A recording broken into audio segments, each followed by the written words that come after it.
الرجيم بسم الله الرحمن الرحيم الحمد لله رب العالمين والعاقبة للمتقين والجنة للموحدين والنار للملحدين والصلاة والسلام على سيد الأنبياء والمرسلين سيدنا ونبينا وشفيعنا أبي القاسم محمد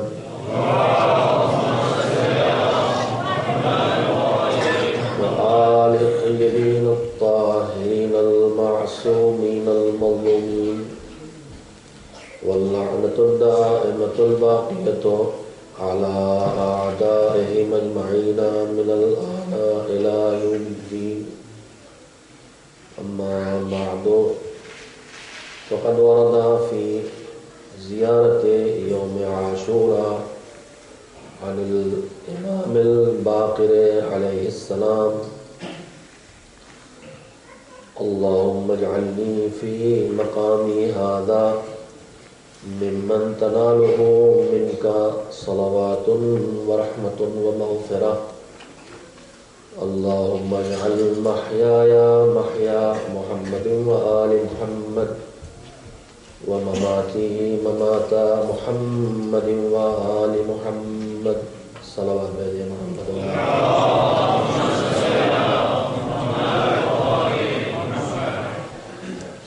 ابھی آپ نے زیارت عاشوراء کی برکتوں اور اس کے اثرات میں سے ایک معمولی سی برکت اور ایک ہلکے سے اثر کا تذکرہ سنا. اس عشرہ مجالس کے لیے جس کا عنوان قرار پایا ہے زندگی کے مسائل اور اہل بیت علیہم السلام کے تعلیمات، اس عشرے کے لیے میں نے عنوان کے پیش کرنے کے لیے زیارت عاشوراء کے اختتامی حصے کے دو جملوں کو بطور عنوان کلام آپ کے سامنے رکھا ہے. زیارت عاشوراء یعنی عاشور کے دن سید الشہداء حضرت امام حسین علیہ السلام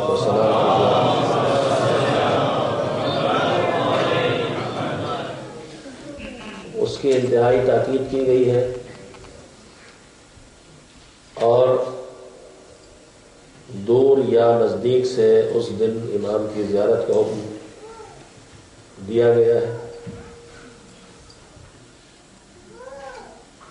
روایت میں ہے، جہاں تک مجھے یاد آتا ہے، یہ واقعہ 8ویں امام کی زندگی کا ہے، ممکن ہے 6 امام کا ہو.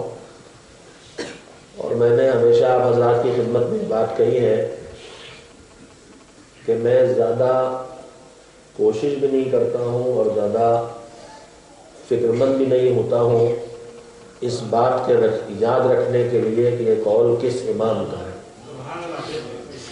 یہ میرا کوئی ذاتی فیصلہ نہیں ہے، اس لیے کہ ہمارے 6 امام نے ہی فرمایا ہے کہ اگر تم کو اس بات کا یقین ہو کہ جو بات تم بیان کر رہے ہو وہ ہم میں سے کسی نے کہی ہے، یہ یاد نہ ہو کہ ہم میں سے کس نے وہ بات کہی ہے، تو تمہیں پریشان ہونے کی ضرورت نہیں ہے. تم ہماری اس بات کو قال رسول اللہ کہہ کے بیان کر سکتے ہو،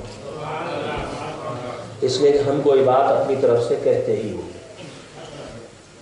تو مجھے یاد نہیں ہے کہ 6 امام کی زندگی کا یہ واقعہ ہے یا 8ویں امام کا. بہرحال اہل بیت علیہ السلام میں سے ہی کسی کی زندگی کا واقعہ ہے کہ چاہنے والا دور سے ملنے کے لیے آیا.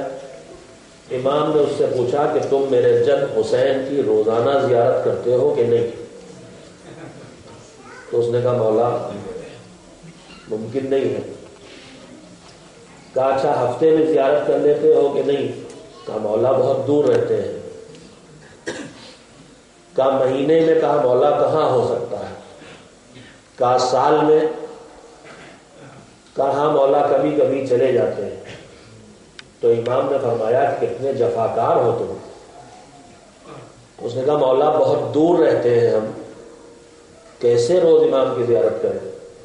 تو امام نے فرمایا کہ کہاں اس بات کی ضرورت ہے کہ تم قبر حسین تک جاؤ اور کربلا تک جاؤ. جہاں رہتے ہو وہاں اپنے گھر کی چھت کی بلندی پہ چلے جاؤ یا کسی میدان میں زیر آسمان چلے جاؤ اور کربلا کا رخ کر کے اشارہ کر کے ایک بار سلام حسین پہ کہہ لو، یہ کافی ہے. عزیزو، عاشورہ کے دن خاص کر کے زیارت کا حکم ہے، اور اس میں دونوں باتیں ہیں کہ اگر وہاں نہیں جا سکتے تو دور سے ان کی زیارت کرو. اور اس زیارت میں مختلف ائمہ سے کلمات وارد ہوئے ہیں. جو زیارت عاشورہ کے نام سے مشہور و معروف ہے اور پہچانی جاتی ہے، وہ ہمارے 5ویں امام حضرت محمد باقر علیہ الصلوۃ والسلام کی زبان پر جاری شدہ کلمہ ہے. امام پر سلام کے بعد اور ان کے دشمنوں پر لام کے بعد زیارت کرنے والا دعائیں شروع کرتا ہے. ان دعاؤں میں الگ الگ دعا کے موضوعات ہیں، لیکن میں نے ان میں سے جو جملے منتخب کیے ہیں وہ یہ ہیں کہ اے پروردگار، یہ جو میں حسین کی زیارت کے لیے کھڑا ہوا ہوں تو میری یہ جو حالت ہے، یہ جو میری پوزیشن ہے، جو اس وقت کی میری صورتحال ہے کہ میں تیرے حسین کی زیارت کر رہا ہوں، تو اس وقت مجھے ان لوگوں میں قرار دے دے جن تک تیری رحمت پہنچتی ہے، تیری مغفرت پہنچتی ہے اور تیری برکتیں پہنچتی ہیں. اس کے بعد اگلا جملہ جس کی وجہ سے میں نے یہ جملے منتخب کیے ہیں، اپنی گفتگو کا عنوان انہیں قرار دیا ہے، اللہم اجعل محیایا محیا محمد و آل محمد.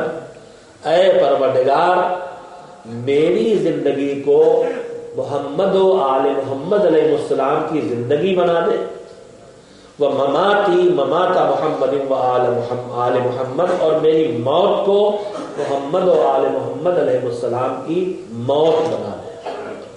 عزیزان محترم، یہ معمولی مطالبہ نہیں ہے اور کوئی ہلکا پھلکا مقام اور مرتبہ نہیں ہے جس کے لیے بندہ مطالبہ کر رہا ہے. اور ہم اور آپ سب کے سب اس بات کو جانتے ہیں کہ معصومین نے مسلسل یہ بتایا ہے کہ جن لوگوں کی دعائیں قبول نہیں ہوتی ہیں ان میں سے ایک وہ ہے کہ جو دعا تو کرے مگر کوشش نہ کرے. جملہ مشہور ہے معصوم کا، الداعی بلا عمل کرامی. بغیر عمل کے، بغیر کوشش کے، بغیر جد و جہد کے دعا کرنے والا بالکل اس طرح سے ہے کرامی بلا وطر، جیسے کسی کے ہاتھ میں کمان تو ہو لیکن تیر تو ہو لیکن کمان نہ ہو. تیر کو نشانے پہ مارنے کے لیے کمان میں اس کے دھاگے میں لگانا پڑتا ہے. اگر تیر کو بغیر کمان کے نشانے پہ پھینکا جائے تو تیر نہیں پہنچ سکتا ہے. تو معصوم نے کہا ہے کہ عمل کے بغیر دعا قبول نہیں ہو سکتی ہے. دعا کرنے کے ساتھ تمہیں کوشش کرنا ہوگی. میرے عزیزوں، بہت بڑی دعا ہے کہ میری زندگی محمد و آل محمد کی زندگی بن جائے اور میری موت محمد و آل محمد علیہ السلام کی موت بن جائے. اس عظمت کی اور بلندیوں کے اس معراج پر جانے کے لیے، اس مرتبے پر جانے کے لیے ہمیں اپنے پورے وجود کی طاقت کو لگانا پڑے گا. میں نے کل آپ حضرات کی خدمت میں جو گفتگو کی تھی اپنے موضوع، اپنے عنوان کے تحت، کہ زندگی کے مسائل اور اہل بیت علیہ السلام کے تعلیمات، ان کا مقصد یہی ہے کہ زندگی کو اہل بیت علیہ السلام کے تعلیمات کی روشنی میں اس طرح سے سجایا جائے اس طرح سے سنوارا جائے اور اپنی زندگی کی کمیوں اور خامیوں کو اس طرح سے گھٹایا جائے کہ ہم دھیرے دھیرے محمد و آل محمد علیہ السلام کی زندگیوں سے نزدیک آ سکے، ہماری زندگی ان کی زندگیوں سے نزدیک آ سکے اور ہماری اور ان کی زندگی کے فاصلے گھٹ سکے۔ زندگی کے جو مسائل پیدا ہو رہے ہیں، زندگی میں جو مسائل پیدا ہو رہے ہیں، اگر اس کی جڑ میں ہم جا کے جستجو کریں کہ ہماری زندگی کے جو مسائل ہیں، چاہے وہ گھروں کا اجڑنا ہو، چاہے وہ رشتوں کا ٹوٹنا ہو، چاہے وہ اولاد کا بگڑنا ہو، چاہے وہ تعلقات کا خراب ہونا ہو، چاہے وہ کاروبار کا بیٹھنا ہو، چاہے وہ رشتوں کا مٹ جانا ہو، چاہے وہ صحت کا بگڑنا ہو، چاہے وہ دوسری دشواریاں ہو، زندگی کے مسائل کی جتنی قسمیں ہیں، میں نے عرض کیا تھا، جسم سے تعلق رکھنے والے مسائل ہیں، روح سے تعلق رکھنے والے مسائل ہیں، دنیا کی زندگی سے تعلق رکھنے والے مسائل ہیں، آخرت کی زندگی سے تعلق رکھنے والے مسائل ہیں، انسان کی ذاتی زندگی سے تعلق رکھنے والے مسائل ہیں، گھر کی زندگی سے، گھریلو زندگی سے، فیملی کی زندگی سے، پورے شہر کی زندگی سے، معاشرے کی زندگی سے تعلق رکھنے والے مسائل ہیں۔ تو زندگی کے جتنے پہلو ہیں، ہر پہلو سے متعلق کچھ نہ کچھ مسائل پیدا ہیں ہماری زندگی میں۔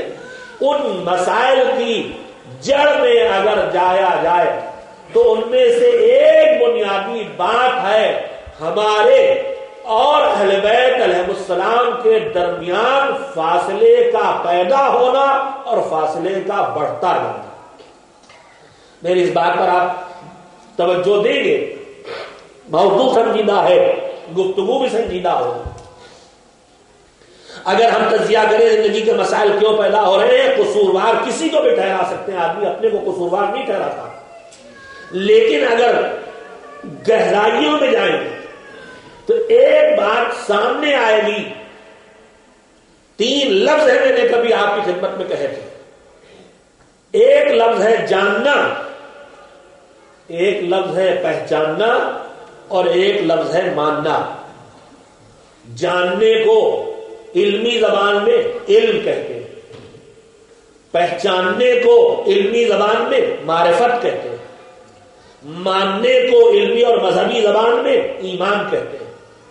تو 3 مرحلے ہیں، علم ہے، معرفت ہے، ایمان ہے، جاننا ہے، پہچاننا ہے، ماننا ہے۔ ہم نے اہل بیت کو مانا ہے، پوری طرح سے مانتے ہیں۔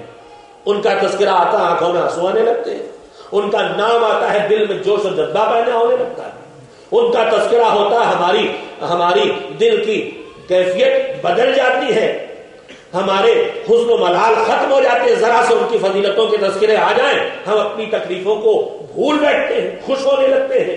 تو مانتے ہیں اور خوب مانتے ہیں اور بھرپور طریقے میں مانتے ہیں، مگر میرے عزیزوں ماننا اور ہے اور پہچان کے ماننا اور ہے۔ ہم مانتے بہت ہیں مگر جتنا مانتے ہیں اتنا پہچانتے نہیں ہیں۔ ہمارے ایمان میں کمی نہیں ہے، ہماری معرفت کمزور ہے۔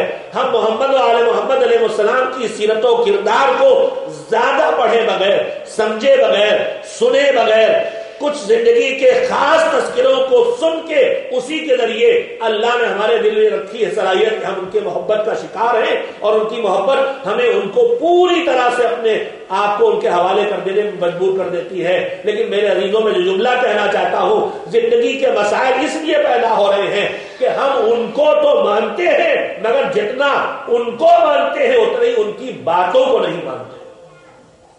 کسی کی ذات کا ماننا اور ہے اور کسی کی بات کا ماننا اور ہے۔ ہماری طرف سے ماننے میں، ان کے ذات کے ماننے میں تو کوئی کمی نہیں ہے، لیکن ان کی باتوں کو بھی ہم کیا اسی طرح سے مانتے ہیں جیسے ان کی ذات کو مانتے ہیں؟ یہاں پہ ہمیں تھوڑا سا سوچنا پڑے گا۔ فاصلے جتنا ان سے بڑھیں گے، زندگی میں مسائل اتنے ہی بڑھیں گے، اور فاصلے جتنے ان سے گھٹیں گے، زندگی کے مسائل ویسے ہی گھٹیں گے، اس لیے کہ ان کے کردار نقائص سے، کمیوں سے، عیب سے، برائیوں سے، خرابیوں سے، ہر چیز سے پاک تھے، تو جن کرداروں میں کوئی نقص نہیں، کوئی کمی نہیں، کوئی برائی نہیں، کوئی عیب نہیں، کوئی خرابی نہیں، ان سے قربت ہمیں خرابیوں سے دور کرے گی، بے ایمانیوں سے دور کرے گی، نقائص سے دور کرے گی، اور جتنا ہم اس سے دور ہوں گے زندگی میں خرابیاں بڑھیں گی، عیب بڑھیں گے، نقص بڑھیں گے، کمیاں بڑھیں گی۔ اب یہ طے کرنے کی بات ہماری اور آپ کی ہو، شاید میں نے کبھی آپ کی خدمت میں کہا بھی ہو کہ ہم میں سے ہر ایک کا دل چاہے گا کہ ہم دیکھیں کہ اہل بیت کے اور ہمارے درمیان فاصلے کی صورتحال کیا ہے، قربتیں بڑھ رہی ہیں یا دوریاں بڑھ رہی ہیں، ہم اہل بیت سے نزدیک جا رہے ہیں یا دور جا رہے ہیں۔ اگر جی چاہے پتہ چلانے کا تو کیسے پتہ چلائے؟ تو قرآن کریم کے دیے ہوئے ایک معیار کے ذریعے، قرآن کریم کے دیے ہوئے ایک مقیاس کے ذریعے، قرآن کریم کے دیے ہوئے ایک پیمانے کے ذریعے، قرآن کریم کے دیے ہوئے ایک تھرمامیٹر کے ذریعے آپ پتہ چلا سکتے ہیں اہل بیت سے نزدیک ہو رہے ہیں کہ اہل بیت سے دور ہو رہے ہیں۔ آپ نے گزشتہ 2-3 دنوں میں میں نے جو تذکرے کیے ہیں اور جو انگریزی میں تقریر ہو رہی ہے، حجت الاسلام مصطفیٰ مدرسی تقریریں کر رہے ہیں، اس میں بھی سنا ہے کہ اللہ تعالی نے اہل بیت علیہ السلام کی شان میں جو آیتیں نازل کی ہیں ان میں سے ایک آیت عتیق، بسم اللہ الرحمن الرحیم، انما یرید اللہ لیذھب عنکم الرجس اہل البیت ویطہرکم تطہیرا۔ اللہ کا بس یہ ارادہ، صلوات بھیجنا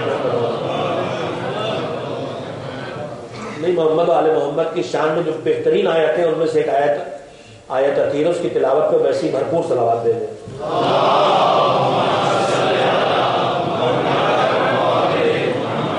اللہ کا ارادہ ہے کہ اہل بیت تم سے ہر برائی کو دور رکھے اور تم میں ہر خوبی پیدا کرے اور اس کو باقی رکھے، ہر برائی کو تم سے دور رکھے اور ہر کمال کو تم میں باقی رکھے۔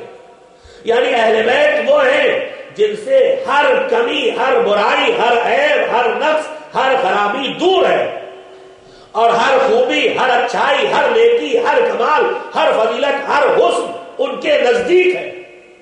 تو دور کیا ہے وہ بھی سن لیا آپ نے، نزدیک کیا ہے وہ بھی سن لیا آپ نے۔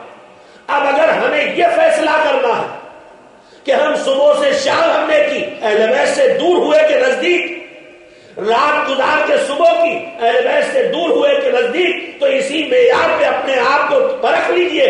اگر ہماری زندگی میں نیکیاں بڑھ رہی ہیں تو اہل بیت سے قربت بڑھ رہی ہے، اور اگر ہماری زندگی میں خرابیاں بڑھ رہی ہیں تو اہل بیت سے دوری بڑھ رہی ہے۔ یہ فیصلہ ہم آپ خود کر سکتے ہیں۔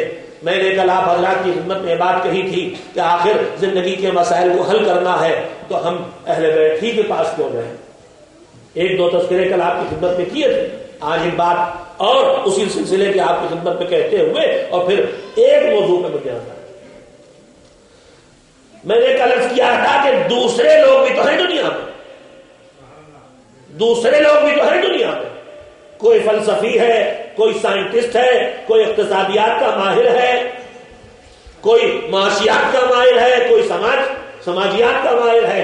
تو دنیا میں زندگی کے مسائل جس رخ میں پیدا ہوتے ہیں، بھائی آپ کی ہماری زندگی میں مسائل جو پیدا ہوتے ہیں، جو پرابلمس آتی ہیں، جو ایشوز سامنے آتے ہیں، کبھی ان کا تعلق ہماری زندگی کی روزی سے ہے، کبھی ان کا تعلق ہماری معاشیات سے نہیں ہے، ہماری اقتصادیات سے نہیں ہے، معاشرے اور سوسائٹی سے ہے، آپس کے رشتوں سے، کبھی اس کا تعلق ہمارے جسم و جسمانیات سے ہے، صحت اور بیماری سے ہے، کبھی ہماری زندگی کے مسائل کا تعلق ہماری روح سے ہے، کبھی ہماری زندگی کے مسائل کا تعلق ہمارے گھریلو معاملات سے ہے، کبھی اولاد سے ہے، یہی شعبے ہیں نا۔ تو ان سارے شعبوں میں کہیں نہ کہیں کوئی نہ کوئی ماہر تو موجود ہے۔ مسئلہ پیدا ہو، اقتصادی مسائل پیدا ہو، اکنامکس کے چلیے وہاں چلیے، مسئلہ زندگی میں پیدا ہو معاشیات سے متعلق ادھر چلیے، صحت سے متعلق ادھر چلیے۔ تو آخر ان سب کو چھوڑ کے اہل بیت کیوں؟ تو میرے عزیزوں تھوڑی دیر آپ توجہ دیں، میں نے اہل بیت علیہ السلام کے خصوصیات میں جن چیزوں کو پایا اور میرے چھوٹے سے ذہن میں جن چیزوں کو سمجھا، ان میں سے ایک چیز میں نے یہ بھی دیکھی کہ مثلا ایک ماہر انسان فلسفے کے متعلق قلم اٹھاتا ہے اور فلسفے کی تاریخ لکھنے چلتا ہے، تو فلسفے کی فلسفی کی تاریخ لکھنے میں، اس فلسفی کی تاریخ کے لکھنے میں فلسفے کے متعلق لوگوں کا تذکرہ کرتا ہے جو فلاسفر کہلاتے ہیں. فلسفے کی کتاب میں تاریخ کے ماہر کا تذکرہ نہیں ہوتا، اور جو فلسفے کا ماہر ہوتا ہے وہ ہسٹورین نہیں ہوتا. جو تاریخ نویس ہے، تاریخ لکھنے والا ہے، جب وہ تاریخ لکھنے چلتا ہے تو اس کے ہاں تاریخ لکھنے والوں کے تذکرے آتے ہیں، تو پھر سیاست والوں کی بات نہیں آتی. سیاست کے تذکرے جب شروع ہوتے ہیں تو اس میں سائنس کی ایجادات کرنے والوں کے تذکرے نہیں آتے. تو میں نے یہ دیکھا کہ ہر طرف اگر ایک فن ہے تو اس فن کا ایک ماہر ہے، لیکن جو ایک فن کا ماہر ہے اس کا کوئی رشتہ دوسرے فن اور ہنر سے نہیں ہے. لیکن جب میں نے اہل البیت کو پڑھنا شروع کیا تو میں نے دیکھا، میں پڑھ رہا ہوں فلسفے کی کتاب تو جعفر صادق کا نام آ رہا، میں پڑھ رہا ہوں کیمسٹری کی کتاب تو جعفر صادق کے شاگرد کا نام آ رہا، میں پڑھ رہا ہوں طب کی کتاب تو علی رضا کا نام آ رہا ہے. تو میں نے دیکھا دنیا والے ایک فن یا ایک ہنر کے آدمی ہوتے ہیں، مگر اہل البیت وہ ہیں جن کی ایک ذات میں سارے کمالات اور سارے ہنر یکجا پائے جاتے ہیں. تو میں نے کہا زندگی کے کسی مسئلے میں بھی، زندگی کا کوئی مسئلہ پیدا ہو تو میں دروازے دروازے کیوں بھٹکتا پھروں، ایک ایسے دروازے پہ کیوں نہ چلا جاؤں جہاں زندگی کا ہر مسئلہ حل ہو جانے والا. ایک صلوات بھیجے محمد و آل محمد.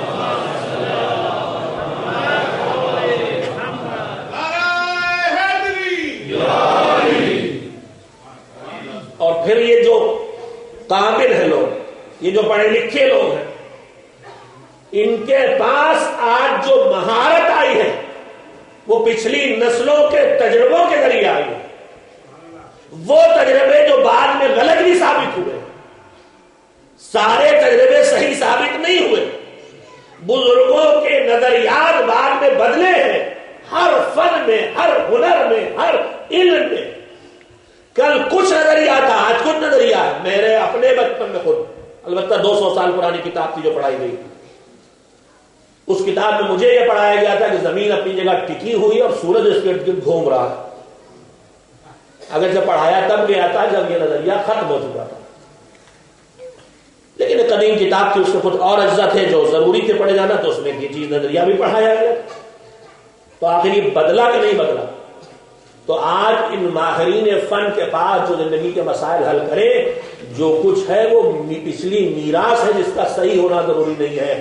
ہمیشہ نظریات بدلتے رہتے ہیں. تو میں نے کہا میں ان اہل البیت کے پاس کیوں نہ جاؤں کہ جن کا کردار خود اللہ نے اس کی ضمانت لے لی ہے، اور اس کے ساتھ ساتھ ان کے پاس جو میراث ہے وہ انبیاء اور مرسلین کی میراث ہے، جہاں خطا کا کوئی امکان نہیں. اس بات پہ ذرا توجہ دیں میرے جوان، خاص کر کے کہ ہم اپنی زندگی کے مسائل کا حل اہل بیت سے کیوں تلاش کریں، حاصل کریں. ایک تو اس لیے کہ اہل البیت خود اللہ نے ان کی ضمانت لی، ان کے نظریات. اور یہ بھی بتا دوں، میں نے لفظ جو ان کے نظریات کہا ہے یہ صحیح نظریہ لفظ نہیں کہا میں، اور جب میں نے غلط لفظ کہہ دیا ہے تو اس کی ذرا وضاحت کر دوں. میں نے جو کہا اہل البیت کے نظریات تو میں نے صحیح نہیں کہا. چھٹے امام حضرت جعفر صادق علیہ السلام،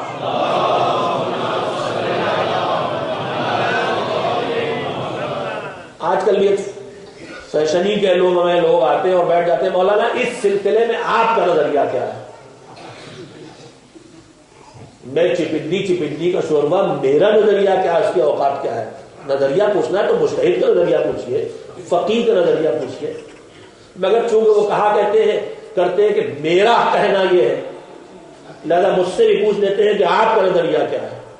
اور میں ان سے یہی کہنا چاہتا ہوں کہ میرا کچھ نظریہ نہیں ہے، بتانے کے لیے کہ جب میرا کچھ نظریہ نہیں تو آپ کا نظریہ کیوں ہے؟ کم سے کم جو فقیہ ہے، جو مجتہد ہے، بھائی آپ جو اپنا نظریہ مجھ سے بیان کر رہے ہیں، آپ ماہر فن ہیں، آپ تعلیم یافتہ ہیں، آپ ایجوکیٹڈ ہیں، لیکن آپ کی ایجوکیشن، آپ کی تعلیم، آپ کی ایک الگ لائن ہے. آپ اس میں بتائیے، مجھے اپنا نظریہ میں مانوں گا.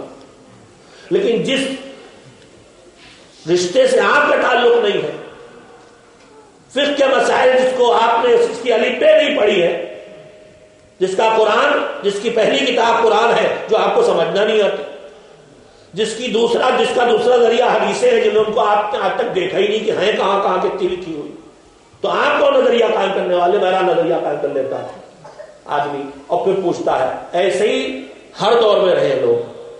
چھٹے امام کی خدمت میں ایک شخص آیا کہنے لگا مولا تو میں کہہ رہا ہوں، مولا مانتا ہوتا تو ایسی احمقانہ بات کرتے ہی نہیں. کہنے لگا وہ آپ اس سلسلے میں کیا کہتے ہیں؟ پہلے آ کے مسئلہ پوچھا، کوئی سوال کیا امام نے اس کا جواب دے دیا، جو سوال تھا اس کا جواب دے دیا. اب اس کے بعد اس نے وہ جو بال لوگ ہوتے ہیں نا بال کی کھال نکالنے والے، اگر ایسا ہو تو آپ کو کیا کہنا ہے؟ جیسے انہوں نے کہا اگر ایسا ہو تو آپ کا کیا کہنا ہے؟ آرائیتا، عربی میں لفظ آرائیتا، آپ کی رائے کیا ہے، آپ کیا کہتے ہیں اگر ایسا ہو؟ تو امام نے فرمایا میں چھوڑو، لسنا من اہل آرائیتا، ہم یہ آرائیتا والے آپ کی رائے کیا ہے یہ والے نہیں ہیں، ہم تو جو کچھ کہتے ہیں اپنے رسول کی بات دہراتے ہیں. تو اہل بیت سے اگر ہم کچھ پوچھیں گے تو وہ ان کا نظریہ نہیں ہے، وہ اللہ کے رسول کا نظریہ ہے. اور پھر میں کہوں گا کہ نہیں وہ اللہ کے رسول کا نظریہ بھی نہیں، اس لیے کہ اللہ کے رسول کا بھی اپنا کوئی نظریہ نہیں. وما ينطق عن الهوى ان هو الا وحی یوحى، اللہ کا رسول اپنی طرف سے تو کچھ کہتا ہی نہیں، جو کچھ کہتا ہے اللہ کی طرف سے جو وحی آتی ہے. تو پھر میں ان انسانوں کے کچے علم کے لیے در در کیوں پھروں؟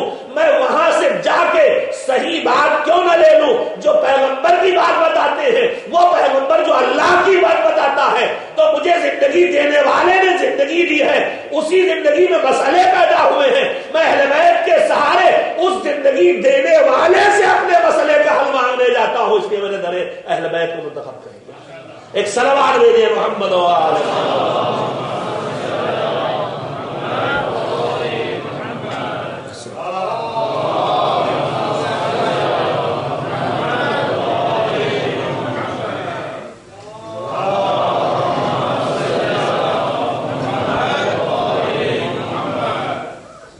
ان کے پاس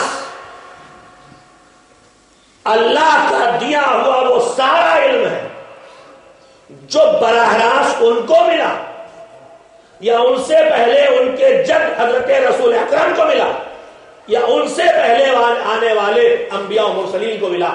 میں نے کل بھی گفتگو کی، آج بھی کی ہے، اور دھیرے دھیرے تذکرے روز کرتا رہوں گا کہ ہمیں سوچ کو بدلنا چاہیے اور زندگی کے مسائل کا حل اہل بیت علیہ السلام کی تعلیمات میں ڈھونڈنا چاہیے. در در بھٹکنا چھوڑے، نظریات کے پیچھے دوڑنا چھوڑے، تلاش کریں کہ اہل بیت علیہ السلام نے اس سلسلے میں کیا رہنمائی کی ہے. میرے عزیزوں، میں صرف ایک روایت آپ کو سنانا چاہتا ہوں، اس سے پہلے ایک سلوات کی آپ سے گزارش ہے.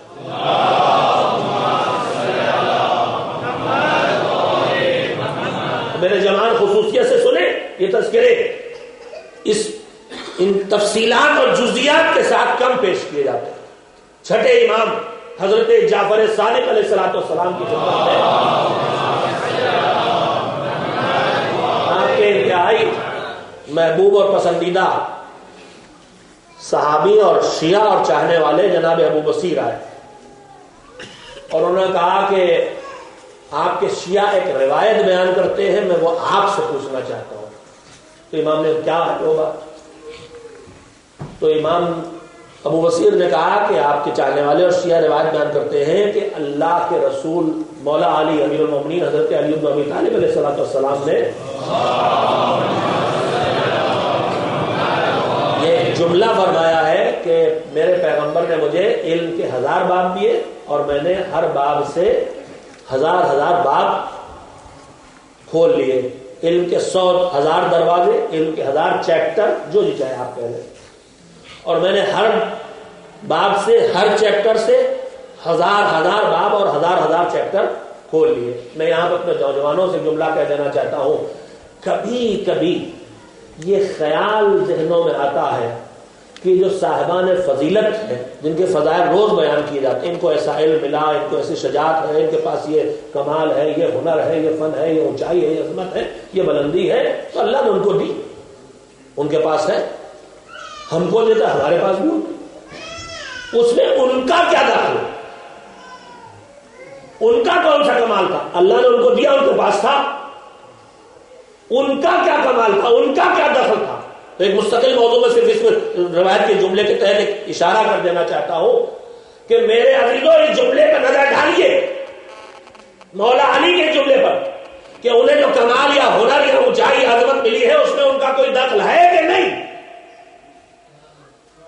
مولا نے کیا کہا؟ اللہ کے پیغمبر نے مجھے 1000 چیپٹر 1000 باب دیے علم کے، اور میں نے ہر باب سے 1000 دروازے کھولے، تو 1000 تو چلو ادھر سے ملے، مگر یہ جو 1000 کھولے ہیں یہ کس کا کمال ہے؟ اس کا مطلب یہ ہے، اور پھر آپ کسی کو کچھ دیتے ہیں تو کسی کو نہیں بھی دیتے ہیں نا۔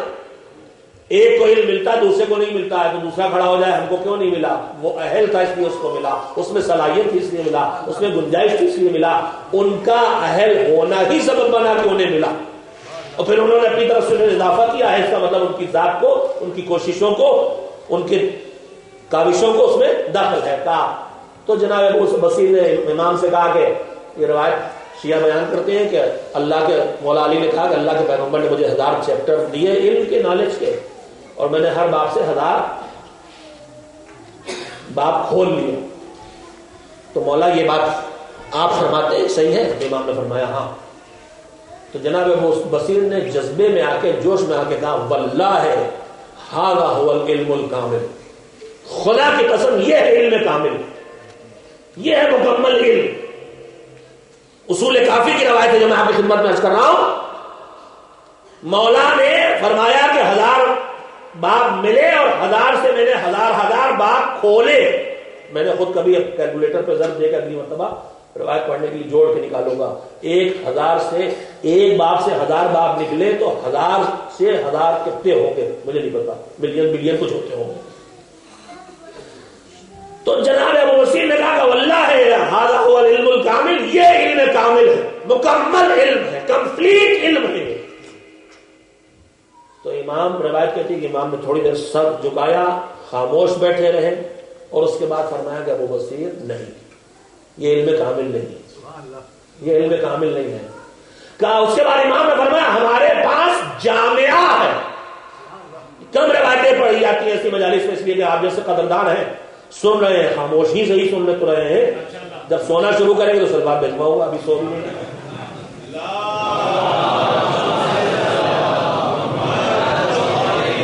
فرمایا ہمارے پاس جامعہ ہے۔ یہ کیا ہے مولا؟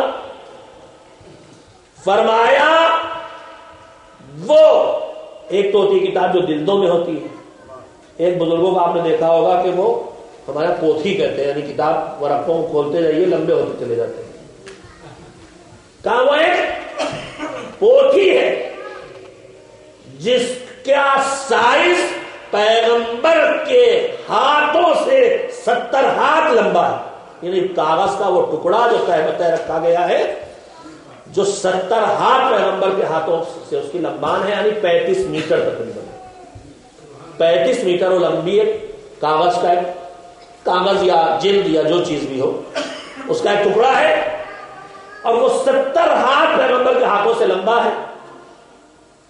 کہا وہ ہمارے پاس ہے، اور وہ علم ہی علم ہے۔ کہا اس میں کیا ہے حضور؟ وہ ہے کیا پھر؟ کہا وہ یہ ہے کہ اللہ کی طرف سے جو قرآن کی شکل میں وحی نازل ہوتی تھی، جو قرآن بنتی تھی، اس کے علاوہ پیغمبر خدا حضرت محمد مصطفیٰ صلی اللہ علیہ وآلہ وسلم مولا علی کو یا پوچھنے پر یا بغیر پوچھے اپنی طرف سے پہل کر کے کچھ نہ کچھ بتایا کرتے تھے، اور علی بہت تیز لکھنے والوں میں تھے، لہذا پیغمبر جو کچھ بتایا کرتے تھے وہ سب لکھ دیا کرتے تھے۔ کہا وہ جامعہ جو ہے اس میں اتنا علم ہے کہ اگر کوئی کسی کے رخسار پہ تماچا مار دے یا ایک خراش لگا دے تو اس کے بدلے میں حکم شریعت کیا ہے وہ تفصیل بھی اس میں لکھی ہوئی، اتنی تفصیل اس کتاب میں ہے۔ اس کے بعد امام نے ایک عجیب و غریب کام کیا، ابو وسیع کے پاس بیٹھے تھے، ان کے ہاتھ پہ ہاتھ رکھا، ہاتھ رکھ کے بدن پہ ہاتھ مارا، اس کے بعد کیا اجازت دیتے ہو؟ یعنی کچھ ایسا کام کرنا ہے جس کے لیے اجازت مانگ رہے ہیں۔ تو انہوں نے بے چین ہو کے کہا مولا آپ کا غلام ہوں، آپ مجھ سے اجازت لے رہے ہیں؟ تو امام نے ان کے ہلکی سے چٹکی کاٹی، اس کا ابو وسیر یہ جو چٹکی میں نے کاٹی نا اس کا حکم بھی اس کتاب جامعہ میں موجود ہے، یعنی اتنی تفصیل دین اس کے اندر موجود ہے۔ جب انہوں نے سنا تو اس کے بعد انہوں نے پھر جب یہ تفصیل سنی تو پھر ایک مرتبہ کہا واللہ ھذا ھو العلم الکامل، خدا کی قسم یہ علم کامل ہے۔ امام نے کہا نہیں یہ علم کامل نہیں، ابھی اور سنو، فرمایا ہمارے پاس جفر ہے۔ ان لفظوں کو میں اس لیے بھی جان بوجھ کے تصریح کر رہا ہوں کہ جو غلط تصورات آپ کے پاس ہو ان کو اس روایت کے ذریعے صحیح کر لے۔ کہا ہمارے پاس جفر ہے، کہا وہ کیا ہے؟ کہا وہ چمڑے کا کھال کا ایک ظرف اور برتن ہے، کنٹینر ہے، جس میں انبیاء بنی اسرائیل اور علماء بنی اسرائیل نے جتنے علوم ان کے پاس تھے وہ سارے علوم مکتوبی شکل میں اس برتن میں محفوظ ہیں، وہ بھی ہمارے پاس۔ اب علم دیکھیے بڑھتا جا رہا ہے، پھر ان کا واللہ ھذا ھو العلم الکامل، یہ تو علم کامل ہے۔ ہمارے جیسے آپ جیسے کو تو لگے ہی کہ اب کیا بچا، رسول اللہ نے لکھوایا 70 ہاتھ لمبی کتاب ہے، اب کیا بچا ہوگا جو نہ ہو، ہر قدم پہ کہیں گے یہ علم کامل۔ انبیاء بنی اسرائیل، علماء بنی اسرائیل، ان کے پاس جتنا علم سب اس میں۔ کہا نہیں یہ علم کامل نہیں ہے۔ کہا ہمارے پاس مصحف ہے۔ کہا مولا یہ کیا ہے؟ کہا یہ ہماری جدہ ماجدہ حضرت فاطمہ الزہرا صلوات اللہ وسلامہ علیہا کی کتاب ہے، اللہ کی کتاب نہیں ہے، خاص خیال رہے۔ کہا اور اللہ کی جو کتاب قرآن کریم ہے اس سے 3 گنا بڑا اس مصحف کا سائز ہے، یہ اللہ کی طرف سے قرآن نہیں ہے۔ کہا مولا یہ کیا ہے؟ کہا کہ پیغمبر خدا حضرت محمد مصطفیٰ صلی اللہ علیہ وآلہ وسلم کی وفات کے بعد جب حضرت زہرا تنہائیوں کا شکار تھی، ظاہر ہے آپ کے تاریخ سامنے پوری تاریخ ہے، بائیکاٹ کر دیا گیا، رونے تک پہ پابندی ہے، رونا ہے تو مدینے سے باہر جا کے رو، تو کتنی تنہائی ہوگی۔ تو انسان تنہائی پیدا کر دے مگر جب اللہ جس کے ساتھ ہے وہ تنہا نہیں ہوتا۔ کہ جب جناب زہرا تنہائیوں کا شکار ہوئی تو اللہ نے حضرت فاطمہ کے پاس فرشتے بھیجنا شروع کر دیے جو جناب زہرا سے باتیں کیا کرتے تھے۔ اسی لیے حضرت زہرا کے القاب میں ایک لفظ ہے محدثہ۔ محدثہ یعنی وہ خاتون جن سے فرشتے گفتگو کرتے ہیں، اس لیے انہیں محدثہ کہا جاتا ہے۔ فرشتے ان سے باتیں کیا کرتے تھے۔ مولا علی سے انہوں نے تذکرہ کیا، کیسی باتیں؟ مستقبل میں جو کچھ ہونے والا، کہاں حکومت بنے گی، کون بادشاہ ہوگا، کیا ہوگا، کب ہوگا، کیسے ہوگا، پوری تفصیل۔ کہا مستقبل اس میں کوئی احکام خدا نہیں تھے اس مصحف میں۔ کہا وہ ساری مستقبل کی خبریں تھے جو فرشتے دیتے تھے۔ ظاہر ہے دل جوئی کے لیے جو تذکرے ہیں اس میں مستقبل کی باتیں اسی لیے کی جائیں گی کہ اے جدہ ماجدہ آپ مطمئن رہیے، ایک دن آپ ہی کی نسل سے آپ کا بچہ آئے گا جو پوری حکومت قائم کرے گا اس دنیا پر اور انصاف کرے گا۔ آپ آج ظلم کا شکار ہیں۔ مستقبل کی ساری خبریں اس میں، کہا وہ مصحف اس میں مستقبل کی ساری خبریں۔ تو مولا علی نے حضرت زہرا سے کہا کہ آج جب وہ فرشتے آئے اور تم سے باتیں کریں تو مجھے بتا دینا، تم ان کو دہراتے رہنا، میں انہیں لکھتا رہوں گا۔ تو مولا علی نے اپنے ہاتھ سے وہ ساری باتیں لکھی، وہ مصحف کی شکل میں ہے، وہ بھی ہمارے پاس ہے۔ پھر چاہنے والا کہتا واللہ ھذا ھو العلم الکامل، یہ علم کامل ہے۔ اللہ کے رسول سے ملا، جامعہ کی شکل میں ملا، جفر کی شکل میں ملا، انبیاء و مرسلین کا علم ملا، حضرت زہرا کہا کہ یہ علم کامل ہے. امام چپ ہوئے, سر جھکائے, آپ کا نہیں یہ علم کامل نہیں ہے. اس کے بعد امام نے فرمایا سنو, کہاں کب کیا کیسے کیا ہونا ہے اور کیا ہونے والا ہے, وہ بدلتے ہوئے حالات اللہ ہمیں ان سے باخبر کرتا ہے. تو میرے عزیزوں, میں نے آپ کی خدمت میں روایت کیوں سنائی کہ اہل بیت علیہ السلام وہ نہیں ہیں جن کے پاس صرف ماضی کا علم ہے. اہل بیت وہ نہیں جن کے پاس حال کا علم ہے. اہل بیت وہ ہیں جن کے پاس اللہ کے کرم سے اور اس کی عطا سے آنے والے کل کا علم بھی ہے, کیا ہونے والا ہے, کیا حالات ہے, کیا حکم خدا ہے, کیا مرضی خدا ہے. تو پھر جن کے پاس ایسی میراث ہو کہ جو انبیاء کی میراث, جو مرسلین کی میراث, جو معصومین کی میراث, جو اللہ کی طرف سے آئے ہوئے فرشتوں سے ملا ہوا علم, جو اللہ کی طرف سے عطا کیے ہوئے علم کا حصہ جو پیغمبر سے ملا ہو, تو میں پھر دنیا کے کچے علم والوں سے اپنی زندگی کے مسائل حل کیوں کروں؟ میں ان کے پاس کیوں نہ جاؤں کہ جہاں ایک ہی دروازے سے میری زندگی کا ہر مسئلہ حل ہوتا ہوا دکھائی دے جائے. ایک صلوات مل جو کہ بیٹے طویل گفتگو اس موضوع پر نہیں کرنا چاہتا تھا, لیکن بات چھڑ گئی تو بات تھوڑی سی پھیل گئی. میرے عزیزوں, زندگی کے مسائل میں جتنا سے وقت بچا ہے اس میں سے معمولی تذکرہ کر کے باقی باتیں کل کروں آپ کی خدمت میں. زندگی جہاں سے شروع ہوتی ہے ہماری زندگی کے مسائل بھی وہیں سے شروع ہو رہے ہیں. زندگی کہاں سے شروع ہوتی ہے؟ آج زمین پہ انسانوں کی تعداد ملین نہیں, بلین میں, کروڑوں نہیں, اربوں میں. لیکن یہ انسان اس زمین پر جب آیا ہے تو جتنے رشتے آج ہمارے درمیان ہیں, باپ ماں, بھائی بہن, بیٹا بیٹی, پھوپھی چچا, خالہ ماموں, رشتوں کا ایک لمبا جال ہے. ان سارے رشتوں میں ایک رشتہ زوجہ اور شوہر کا رشتہ ہے. سارے رشتے کس کے بنائے؟ باپ میں ہوں اگر کسی کا تو مجھے باپ کس نے بنایا؟ کسی انسان نے نہیں بنایا, اللہ نے بنایا. اگر میری بہن کسی کی ماں ہے تو وہ ماں کس نے بنایا اس کو؟ کسی انسان نے نہیں بنایا, اللہ نے اسے ماں بنایا. بھائی بہن, کوئی میرا چچا ہے تو میرے کہنے سے میرے باپ کا بھائی بن کے نہیں پیدا ہوا, نہ اپنی مرضی سے, نہ اپنے باپ کی دادا میرے دادا کی مرضی سے, اللہ کی مرضی سے. تو یہ جتنے رشتے ہیں, باپ ماں, چچا, پھوپھا پھوپھی, خالہ ماموں, بھائی بہن, یہ سارے رشتے کس کے بنائے ہیں؟ اللہ کے بنائے ہوئے. لیکن ان سارے رشتوں کے درمیان ایک رشتہ ہے, شوہر اور زوجہ کا رشتہ, ہسبینڈ اور وائف کا رشتہ, میاں اور بیوی کا رشتہ. یہ کس کا بنایا؟ میاں بیوی کا رشتہ اللہ نے انسانوں کے حوالے کیا. تم بیٹھ کے طے کرو گے, تم معاہدہ کرو گے, تم عقد کرو گے, تم نکاح کرو گے, تم شادی کرو گے.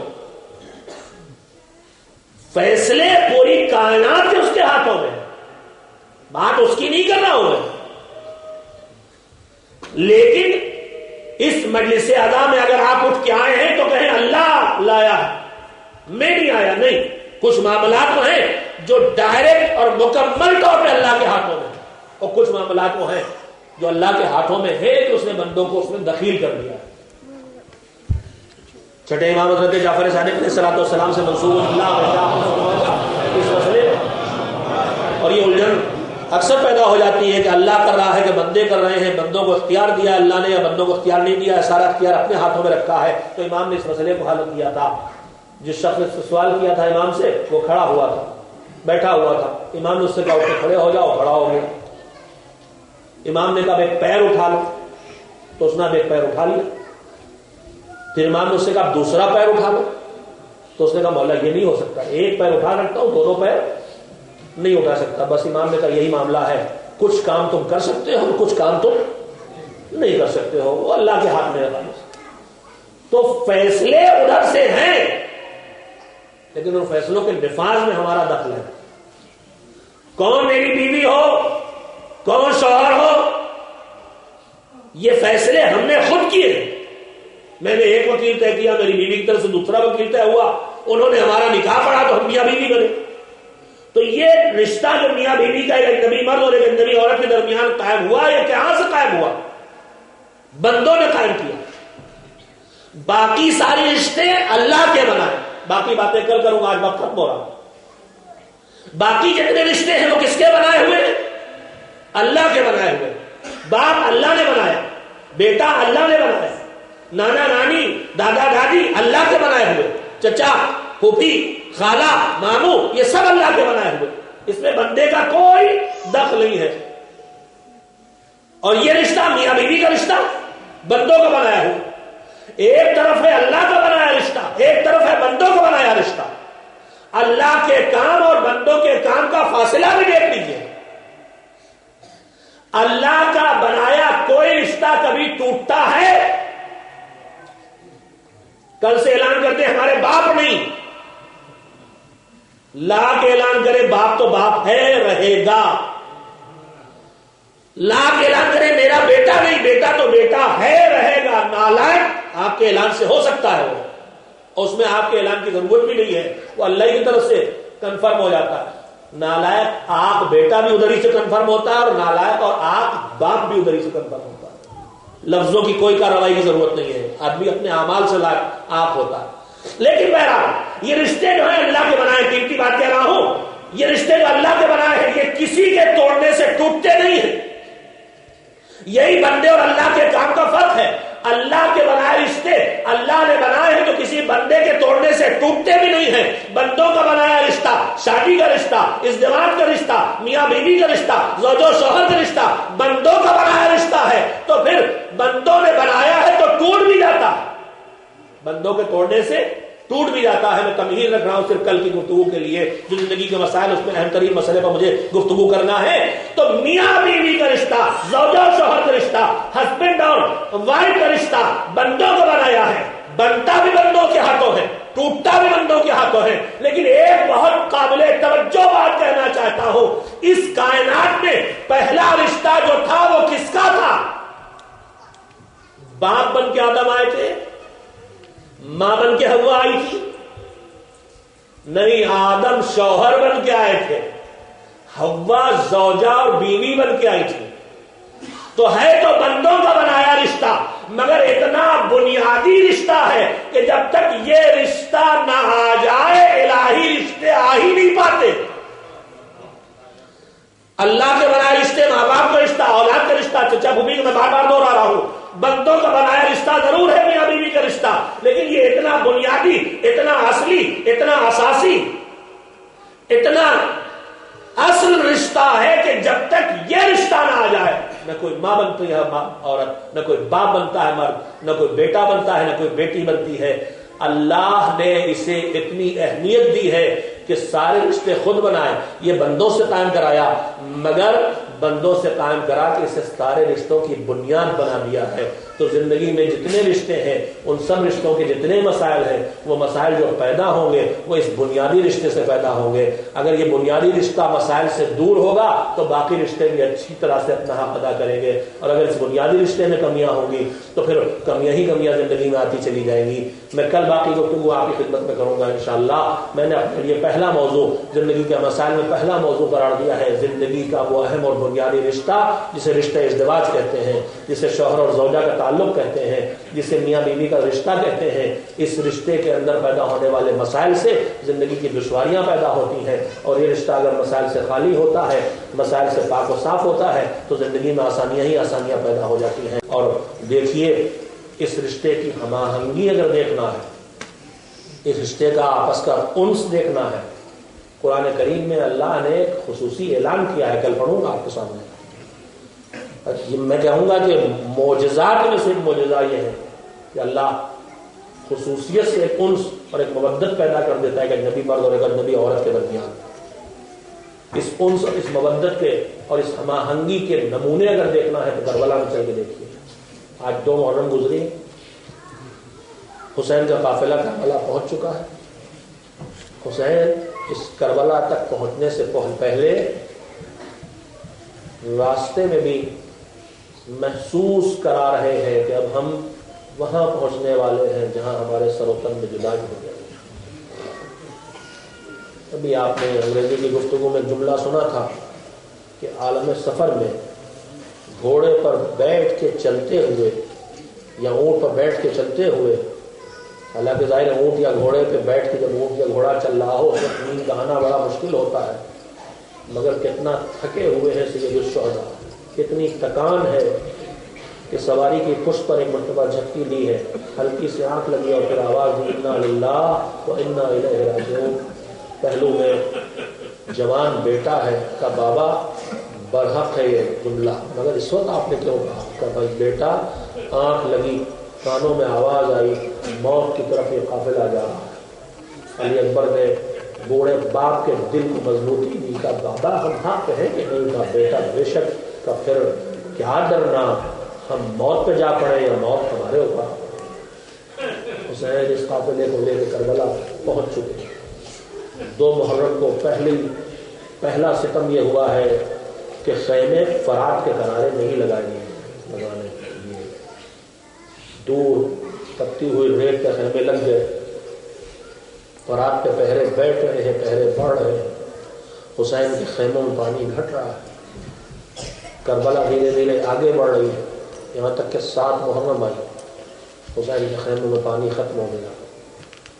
9 محرم کی شام کو حسین کے لشکر پہ یزید کے لشکر نے حملہ کیا، علی کے لخت جگر نے 1 رات کے لیے عبادتوں کے لیے وقت مانگا، مہلت دے دی گئی۔ صبح ہوئی، نماز صبح مکمل ہوتے ہی ایک مرتبہ لشکر یزید نے سب بندی کر لی۔ میں آپ کو وہاں لا رہا ہوں جہاں دیکھیں گے کہ اس رشتے میں، زوجہ اور شوہر کے رشتے میں کون سی ہم آہنگی ہے، کون سی یکسانیت ہے، کیسے فیصلے ایک طرح سے کیے جاتے ہیں۔ صبح عاشور ہوئی، نماز ختم ہوئی، ابن سعد نے کمان نکال کے تیر کمان میں جوڑا اور لشکر حسین، کیا کہنا تو صحیح نہیں ہے، حسین کے خیموں کی طرف پھینکا۔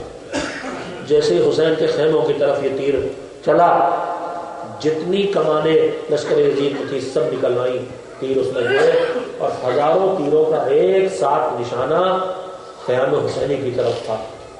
حسین کے اصحاب نے اس منظر کو دیکھا، جلدی جلدی فیصلہ لیا، خیموں کے آگے آ کے سب بنا کے کھڑے ہو گئے، جب تک ہم زندہ ہیں حسین کے خیموں تک کوئی ایک تیر نہ پہنچنے پائے۔ میں کہوں گا حبیب، مسلم، زہیر، تم ابھی اس کوشش میں ہو کہ حسین کے خیموں تک کوئی تیر نہ پہنچنے پائے، مگر ایک وقت وہ آئے گا کہ جب حسین کے جسم نازنی پہ چاروں طرف سے تیروں کی بارش ہوگی اور کوئی بچنے والا نہیں۔ تیروں کی بارش شروع ہو گئی، اصحاب حسین سب بنا کے کھڑے ہو گئے، بازو سے بازو ملا کے کھڑے ہو گئے، ہاتھوں میں تلواریں ہیں، ہاتھوں میں ڈھالے ہیں، برستے ہوئے تیروں کا مقابلہ کیا جا رہا ہے، تیروں کو ہاتھوں پہ روکا جا رہا ہے، تیروں کو تلواروں سے کاٹا جا رہا ہے، تیروں کو ڈھالوں سے روکا جا رہا ہے، مگر ہزاروں تیر، ہزاروں کمانیں، ہزاروں تیر انداز، اور ادھر چند عدد حسین کے مجاہد ہیں، بھوکے اور پیاسے مجاہد ہیں۔ پہلا حملہ جب لشکر یزید نے تیروں کا کیا تو ایک بڑی تعداد، تقریباً حسین کا آدھا لشکر شہید ہو گیا ہے، صرف تیربارانی سے شہید ہو چکا ہے۔ اب جو چھوٹی سی تعداد بچی ہے اس میں جو لوگ ہیں وہ سب کے سب زخمی ہیں۔ ان میں سے ایک حسین کے انتہائی چاہنے والے صحابی مسلم ابن اوسجہ۔ مسلم ابن اوسجہ اتنے بوڑھے ہیں، ان کی عمر اتنی زیادہ ہے کہ پیشانی کی کھال لٹک کے آنکھوں پہ آ گئی۔ جب جنگ کی تیاری کی تھی مسلم ابن اوسجہ نے تو تیاری میں کھال کو سمیٹ کے پیشانی پہ کپڑے کی پٹی باندھی تھی تاکہ آنکھوں کو کھولا جا سکے۔ میں نہیں جانتا کہ آج اکثر نوجوان عزادار دکھائی دیتے اپنی پیشانوں کی پٹیاں باندھے ہوئے، شاید یہ مسلم ابن اوسجہ کا جذبہ ہو کہ بڑھاپے میں جوانی کے تیور دکھائے کہ ہم تو جوان ہیں مولا، آپ کی بارگاہ میں قربانی دینے کے لیے تیار ہیں۔ پیشانی پہ کھال سمیٹ کے پٹی باندھی تھی، کمر جھکی ہوئی تھی، لہذا کپڑا لپیٹا تھا کمر پہ۔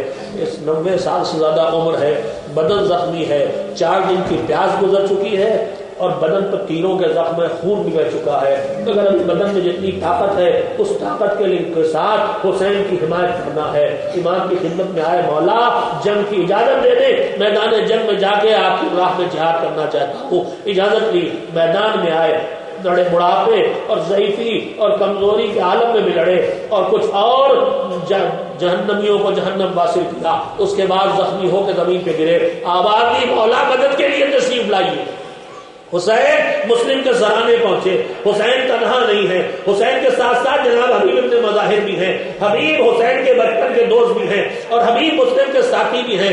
حسین نے مسلم ابن سجا کا سر اٹھا کے اپنی آغوش میں رکھا. حبیب نے آواز دی, مسلم آنکھیں کھولو, دیکھو تمہارا سر کس کی آغوش میں ہے, تمہیں زندگی میں کون سی معراج مل گئی, نواسے رسول کے آغوش میں تمہارا سر رکھا ہوا ہے. مسلم نے آنکھیں کھولی, آنکھیں کھول کے حسین کے چہرے کی زیارت کی. حبیب بھی زمین کے پہلو میں بیٹھ گئے. کہا میرے بچپن کے دوست, تم جانتے ہو دوستی کا تقاضا یہ ہوتا ہے کہ جب دنیا سے کوئی دوست جانے لگے تو اپنے دل کی بات اپنے دوست سے کہہ جائے. تمہاری ایک بیوی بھی خیمے میں ہے, ایک ضعیفہ بھی خیمے میں ہے, ایک کمسن بچہ بھی خیمے میں ہے. میں بھی تھوڑی دیر میں جنگ کر کے شہید ہو جاؤں گا, مگر ان کے لیے کوئی وصیت ہو تو بتا جاؤ. میں تم سے وعدہ کرتا ہوں جب تک زندہ رہوں گا تمہاری وصیت کو پورا کرنے کی کوشش کروں گا.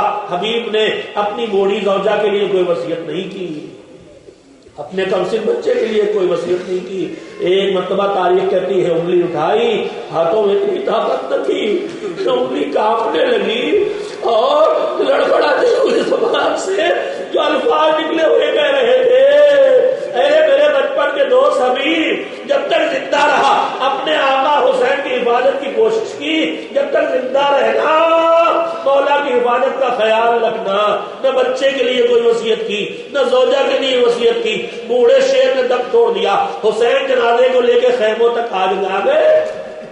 اجرکم اللہ, فاطمہ کا لال اپنے بوڑھے ساتھی کے جنازے کو لیے بیٹھا ہے کہ ایک مرتبہ حسین کی نگاہ اٹھی, دیکھا خیموں کے انصار کے خیموں میں سے خیمے کا پردہ ہٹا اور اس خیمے سے ایک چھوٹا سے بچہ نکلا ہے اور بچے کے کمر میں تلوار بندھی ہے. بچہ اتنا چھوٹا ہے کہ تلوار اس سے بڑی ہے. تلوار کتنی بڑی ہوتی ہے آپ نے دیکھ لیا. اس کا مطلب اس بچے کی عمر 5-7 سال سے زیادہ نہیں ہے. تلوار اس کے کمر میں بندھی ہے مگر بچے کا قد چھوٹا ہے, تلوار بڑی ہے, لہذا تلوار کی نوک زمین پہ کھنچتی ہوئی چلی جا رہی ہے اور وہ خیمے سے نکل کے میدان کربلا کی طرف جا رہا ہے. حسین بے چین ہو گئے. اصحاب کا آواز دی جلدی سے روکو, اگر یہ اس ظالم میدان تک پہنچ گئے تو ظالم اس پر رحم نہ کریں گے, اس کی کمسنی پہ رحم نہ کریں گے. میرا جی چاہتا ہے میرے مولا آواز دوں, ارے اس کمسن بچے پہ رحم نہ کریں گے, آپ مقتل سے واپس بلا رہے ہیں تو پھر 6 مہینے کے لال کو اجرکم اللہ کا روکو روکو بلا اسے. اصحاب حسین گئے, ننھے سے بچے سے بات کی, اسے لے کے حسین تک آ گئے. حسین نے چہرے پر نظر ڈالی, اس معصومیت کو دیکھا, بھولے پن کو دیکھا, چہرے کی یتیمی کو دیکھا, چہرے پہ آئے ہوئے غبار کو دیکھا, پپڑائے ہوئے ہونٹوں کو دیکھا, پیاس کو دیکھا, بے چینی کو دیکھا. کہا میرے بچے میرے لال تم کس کے فرزند ہو؟ کہا آقا جس مجاہد کی لاش آپ کی گود میں ہے جس کا سر اسی اور مسلم کا بیٹا ہوں میں. کہا تمہارا ارادہ کیا ہے؟ کہا آپ کی تنہائی دیکھی نہیں جاتی.